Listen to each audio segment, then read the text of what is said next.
Hello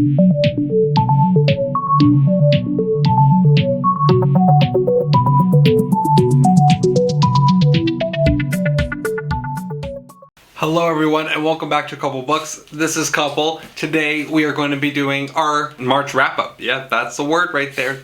Sorry guys, it's been a few weeks or 2 weeks since I really have filmed or really released any episodes.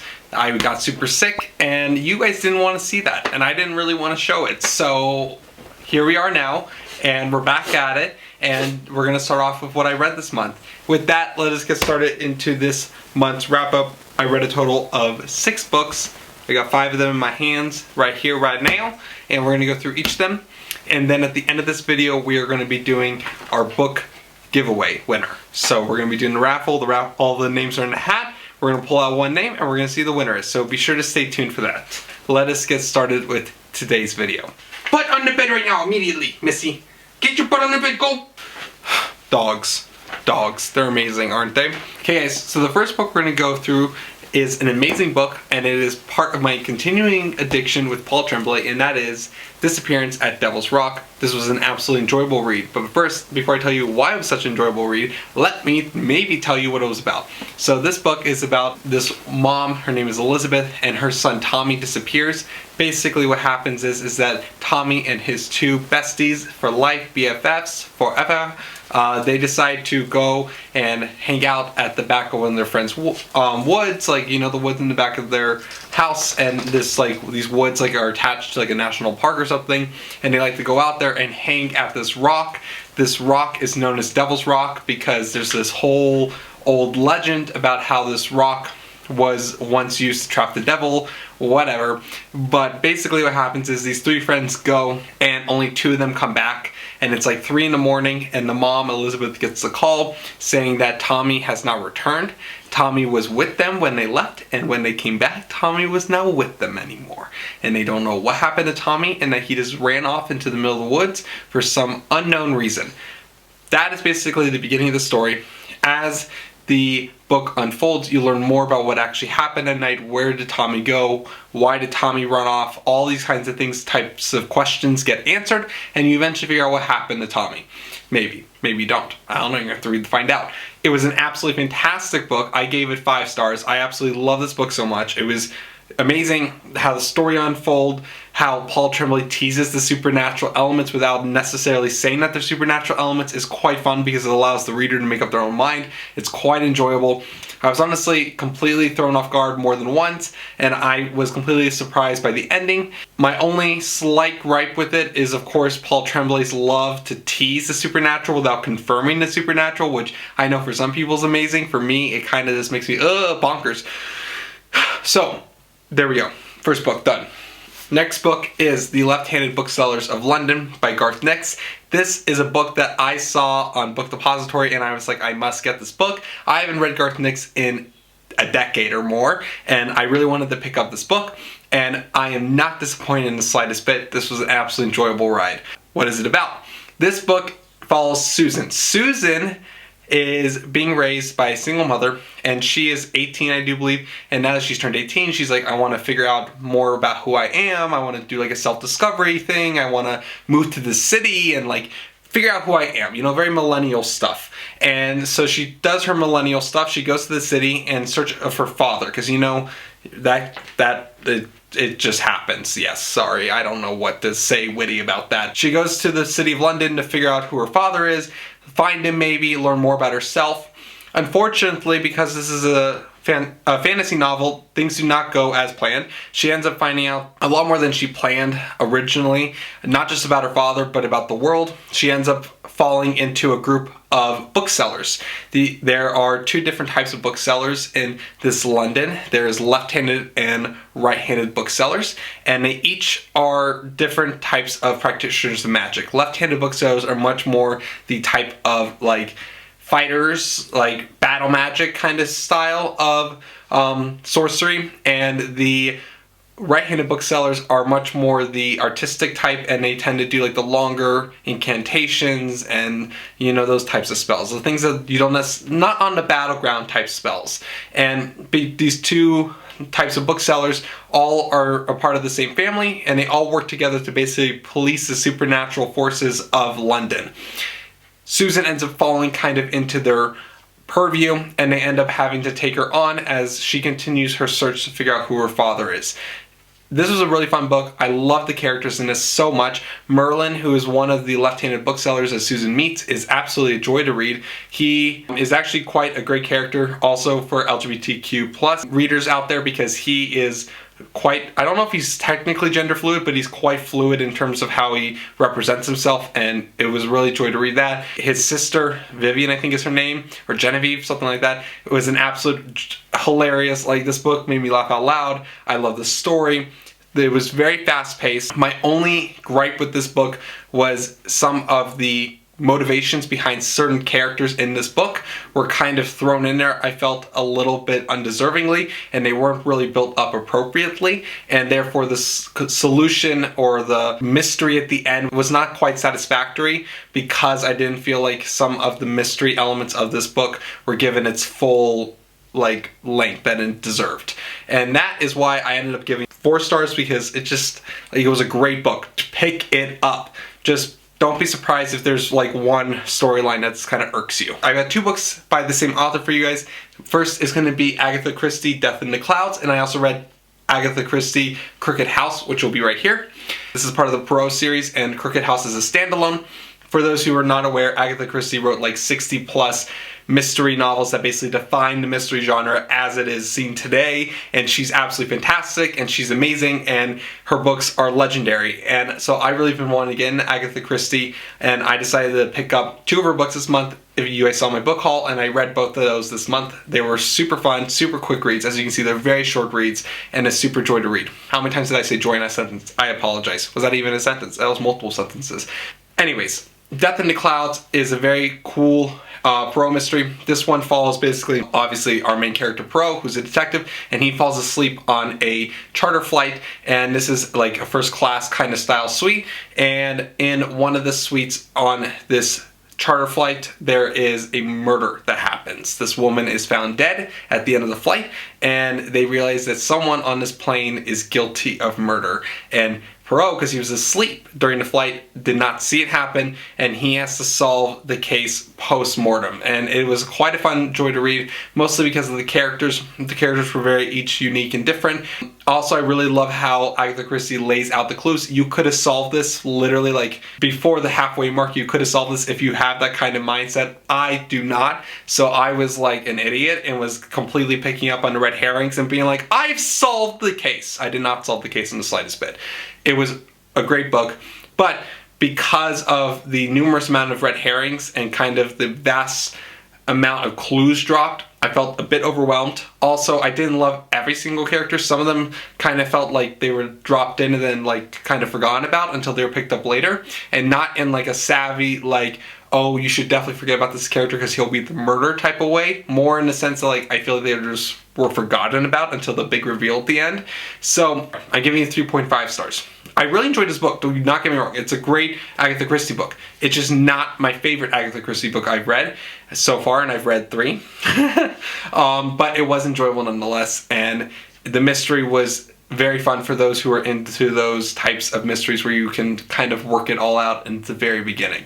Next one I read was Crooked House. Obviously, this one was another Agatha Christie mystery that I read. This one was absolutely amazing. It is about this Leonidas family. Leonidas family is a very wealthy family, and they're a family of immigrants, and the patriarch of the family moved to America, or I think it was America, maybe he moved to London, I don't remember which. He moved to a country, and he basically made himself a vast fortune through the restaurant and service industry, and now he has all of his children, who are all grown and have children of their own, living at the massive house that he lives in, and he ends up dying because he was injected with some of his medication in an improper manner that resulted in his death. And basically how the story goes is one of the granddaughters of Leonidas, the patriarch, she is very interested in marrying our main character. And our main character is also very keen on getting married, but she has a stipulation. They can't get engaged until they solve the murder, because there's kind of like a dark mark on the family until this murder is solved. So because of that, the main character kind of has to go in and kind of work with his father, who is one of the police officers working on the case, to solve the murder and figure out who of the family members committed murder. I love this one because the other Agatha Christie story fell short. I feel like every single character in here was worked out. They had character, they had a voice, they had a tone. Everyone was interesting. Everyone you could have seen doing it. I was completely thrown off guard and did not see the ending coming. It was quite topsy-turvy, and I really enjoyed it because you would be thinking it's one character and then it's another character. And part of the reason why it was so enjoyable being thrown around like this was because each character was interesting in themselves, and each character had their own motivations, and each character was fully fleshed out, which is what I was really going for, which is what I really love in a locked room or like a closed circuit murder mystery, is something like this. I love the whole extremely fleshed out character aspect of it, and Crooked House does that to the finest degree, and it's definitely like a pinnacle of that subgenre within mystery murder novels. Absolutely loved it. 5 stars. Loved it so much. Okay guys, next is The Eighth Detective by Alex Pavesi. This is a very interesting one. This, I think I showed you guys the cover before. I love this cover so much. So there's a whole bunch of icons in here, I think 7 or 8, and each one of these icons is the murder weapon from each of these short stories. So for those who are unaware, and that's not really much of a spoiler because you figured out after the first short story, if it was a spoiler for you, I apologize. But basically how this book goes is, this is a collection of short stories, and these short stories were all written by this man who is now living far off in the middle of nowhere, and this editor who has found his short story collection wants to basically republish it underneath her editor brand, underneath her publishing company. So she goes, meets up with him, and basically works through each of the stories and figures out what he doesn't like, what he does like still, what do these things mean, and basically tears apart each mystery.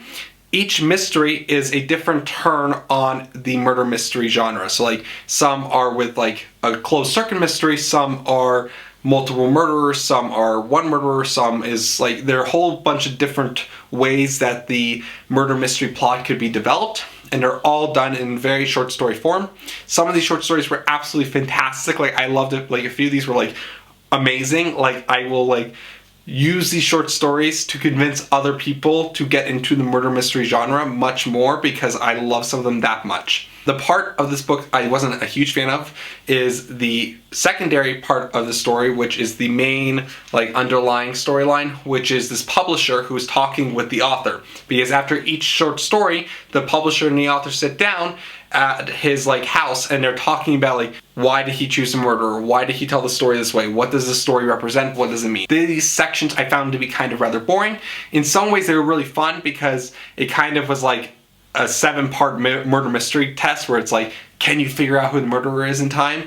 At the end of the story, you get to figure out who it was and what the thoughts were and how it was logically figured out that way. So I really enjoyed that part of it. The part I didn't enjoy was the actual dialogue between them. I didn't love it, mostly because I felt like I was being built up for something, and the ending was rather disappointing to me personally. I won't say what the ending was, obviously, because spoiler free, but I didn't love the ending that much, and I felt like there was a lot of build up for it, and it kind of crashed and burned, and also some of the short stories were just not that great. So this got 3 stars. The last book I have for you guys is The Stranger Times by C.K. McDonnell. This is also a pen name. He also writes under his first name, Cimah, I think is how you pronounce it. I'm not 100% sure. But if you look up McDonnell, you'll be able to find all of his works. This was an amazing book. I really enjoyed this book.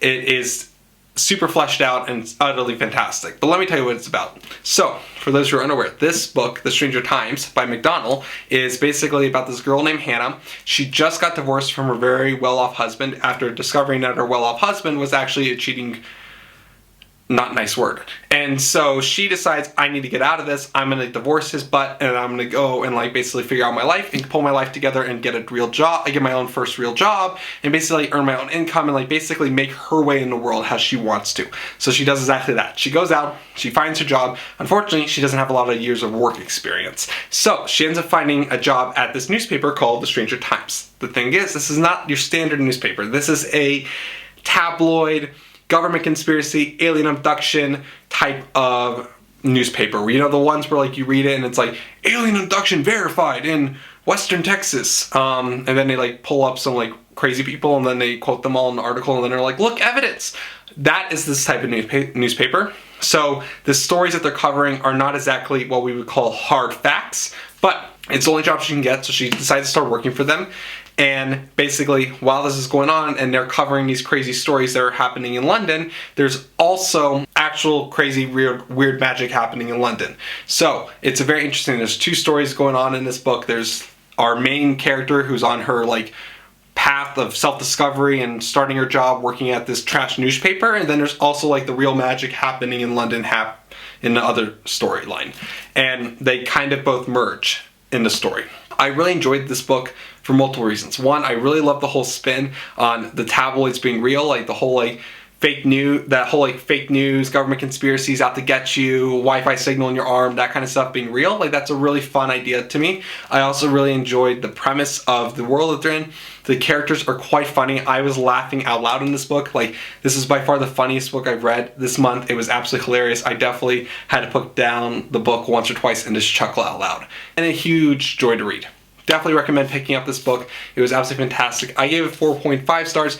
There were some elements of it that I wasn't a huge fan of, that were narrative choices, which are possibly more understandable when another book comes out. Because I think C.K. McDonnell said that there's going to be another book after this one, in which case I think a lot of those issues will be remedied because they'll make much more sense with the sequel coming. I have not seen news of a sequel, so as of right now I'm treating it as a standalone, and I'm having issues with 2 of the narrative choices. So that is why it's a 4.5 at the moment. Overall, a great fantasy book. Also, I think kind of a fun fantasy introduction novel for those who are looking to get into fantasy. I think this might be up your what is the word? Up your stream? Up your water? Up your thought? I don't know. Okay, you know, don't ask me these questions. I don't know things. I just read books. Those are pretty much all the books I read this month, so that was super fun. Now, before we end today's video, let us go quickly over there and we're gonna get a name out of the hat. Those of you who are new to the channel, I do book giveaways every 50 subscribers, and we have our Santa Claus hats. And this Santa Claus hat, we pull all the names out of, and it is super fun and super exciting to give away books. So this is for 200 subscribers, which is super fun and super thankful. So we need to pull out a name, and the name today is going to be Kevin Rothard. So Kevin, what you need to do is you need to email me at acouplebooks@gmail.com, and we will start figuring out how to get you your free book. And thank you guys so much for participating in the book giveaway. It was so much fun to do this again, and I'm looking forward to doing it again at 250 subscribers. So with that being said, that is all I have for you guys today. Thank you guys so much for being here. Thank you guys so much for your patience with me getting better. I am all better now, and we are back in the regular groove of things, and I'm looking forward to seeing you guys in the next video. With that, I'm going to say goodbye, and don't forget to maybe like and subscribe while you're downstairs in the description box, and I look forward to seeing you guys later. Bye now.